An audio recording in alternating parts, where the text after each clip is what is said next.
Scientists have been mystified by the pineal gland for centuries. As the brain and central nervous and endocrine systems were progressively unraveled by the anatomists, physiologists and biochemists, the pineal gland resolutely refused to yield up its secrets. Until recently, the scientific community regarded it as having no function in man, being but a vestigial remnant from an earlier stage in evolution. However, in the last few years, interest in the gland has reached a climax, when no fewer than 10 national and international conferences devoted entirely to unraveling the secrets of the mysterious pineal have been held around the world. Location and description. Physically, the pineal is perhaps the smallest organ of the body. Such a minute structure has rarely, if ever, caused so much curiosity and commotion. It is a tiny gray-white structure approximately 1/4 inch long, weighing about 100 milligrams, and shaped like a pine cone. It is located directly at the top of the spinal cord within the brain at the level where the head and neck are joined. It lies attached to the roof of the third ventricle fluid-filled canal of the brain, directly in line with the point between the eyebrows.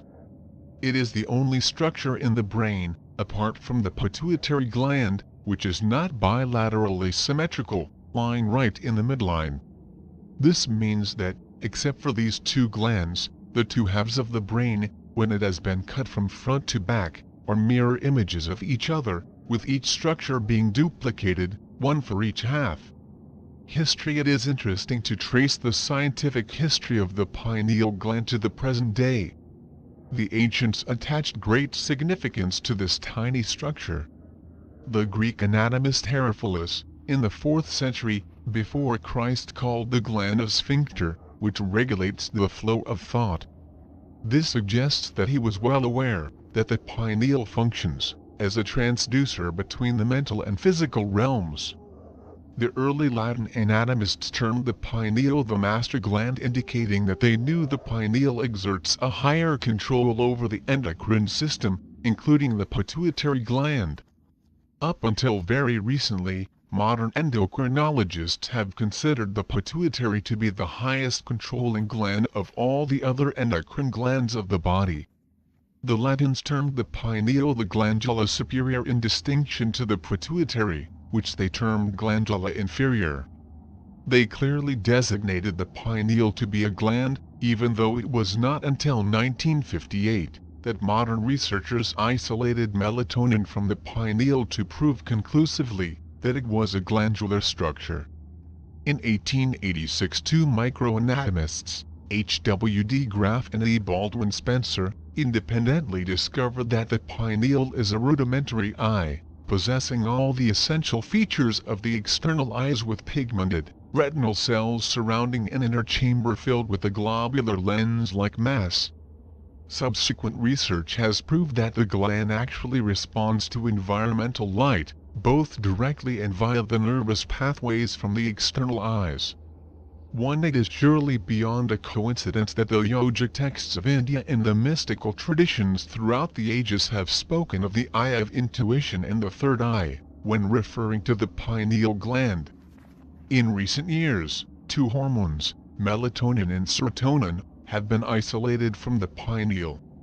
The hormone melatonin, Greek for darkness, constricting, was isolated from the pineal gland in 1958 by Aaron B. Lerner, an American dermatologist working at Yale Medical School, USA.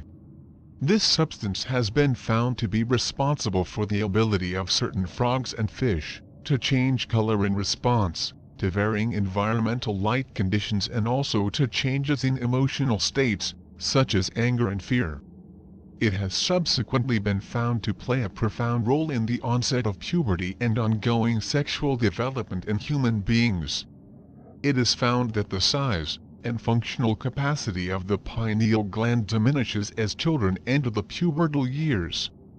The gland appears to hold back the onset of sexual development, and the release of this control by the pineal is the stimulus for the release of the pituitary sexual hormones, which bring about the awakening of the reproductive systems in the male and female, and precipitate the adoption of a sexual role in life.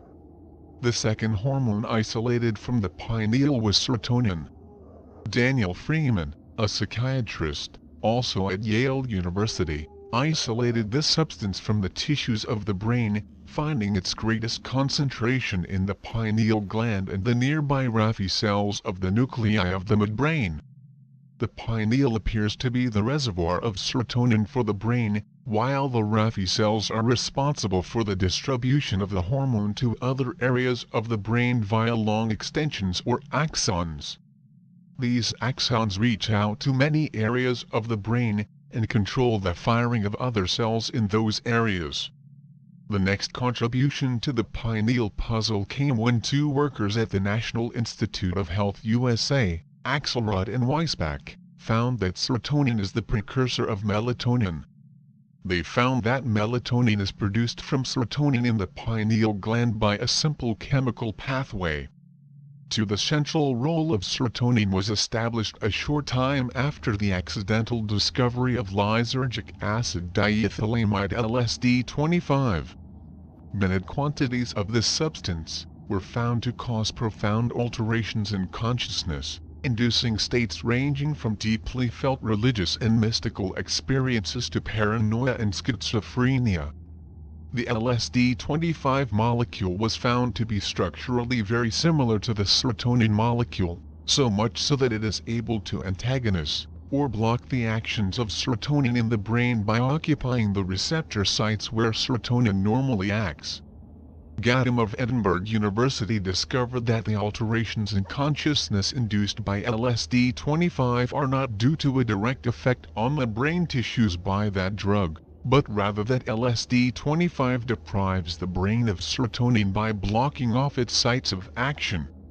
This means that the brain's levels of serotonin are responsible for maintenance of rational thought, and that alteration in the concentration of serotonin in the brain, such as induced by LSD-25, are responsible for the unhinging of normal reality.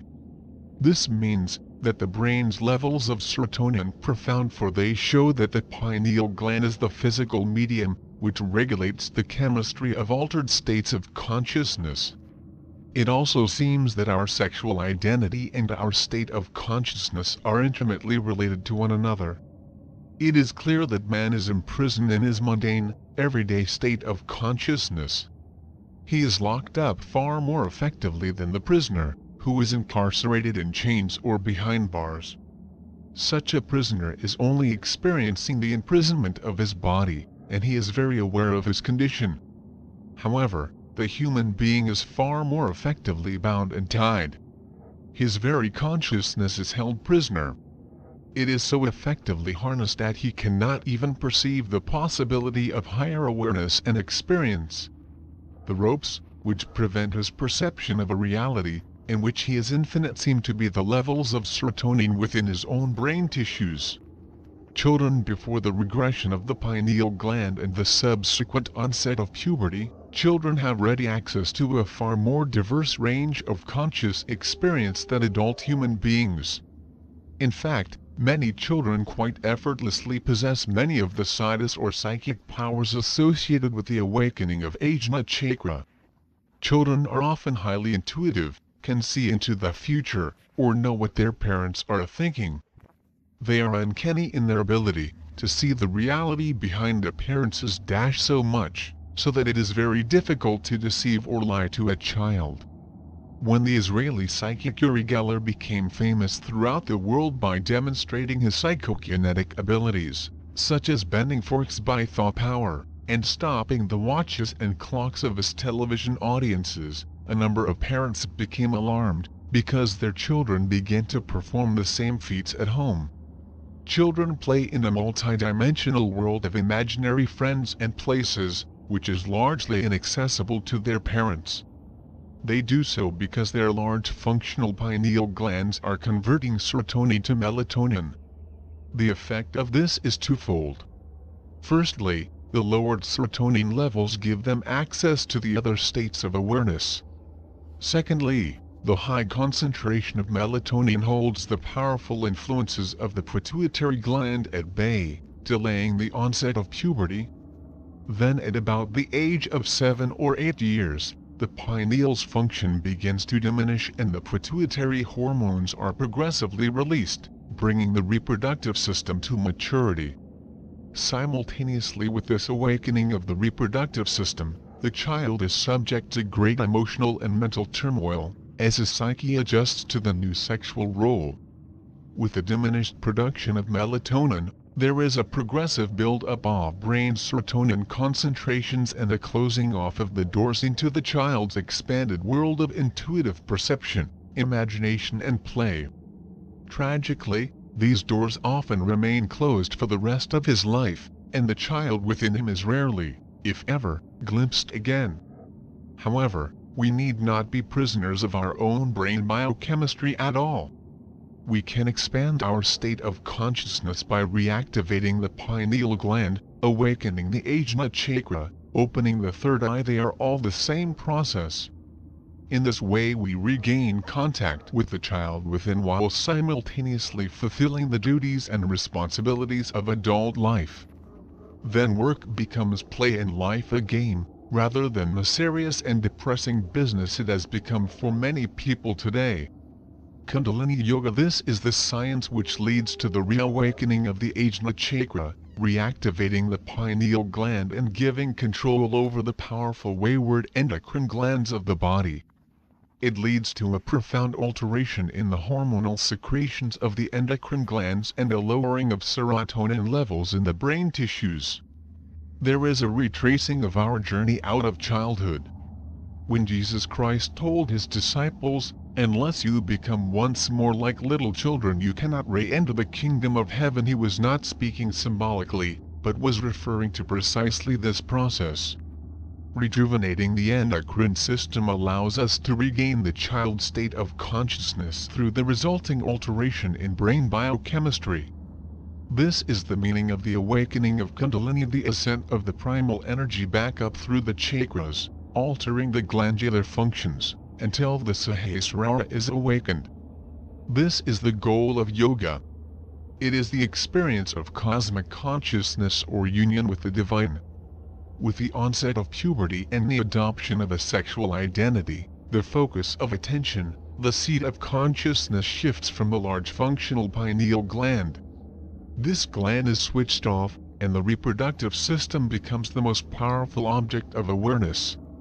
Then the doorways to higher consciousness accessible to the child close off as he or she becomes engrossed in coping with the powerful emotions and drives, which are awakening within the body. Consciousness descends from Ajna to Muladhara.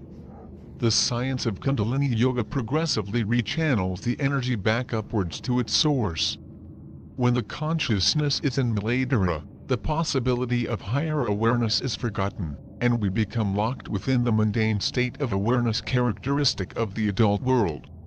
In this state, the highest bliss attainable is the momentary and fleeting loss of identity experienced in the climax of the orgasm in sexual union. This is a most powerful experience for a person locked within mundane consciousness, and that is why it is so highly valued and sought after. In fact, this experience gives man and woman the most transitory glimpse of the never-ending cosmic bliss, which is attained when the same Kundalini Shakti pierces the Sahasrara at the culmination of yoga sadhana. This experience is even described in the Tantras in very sexual terms, so that we will have some idea of its nature and intensity. It is described there as the eternal union of Shiva and Shakti, consciousness and energy. This is Sahasrara, and this is the goal which yogis seek. It involves a progressive loss of the masculine or feminine sexual role, with the total reorganization of the endocrine and nervous systems, and the realization of both elements within the yogi's body and psyche. This is the symbolic meaning behind the Tantric art of India, in which Lord Shiva and Lord Krishna are depicted in a very beautiful childlike way, with half masculine and half feminine characteristics. It is a symbolical means of presenting this truth, and symbolizes that they are ever in cosmic union. Conclusion: these are the implications of the current pineal gland research. It seems that the scientists and the yogis will at last meet, and understand one another face to face on either side of the window of the Ajna Chakra pineal gland complex.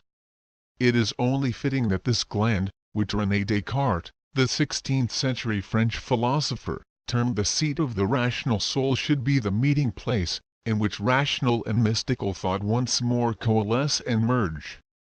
It was Descartes who created the body-mind dichotomy in Western thought, under which science and philosophy have labored for the past 400 years.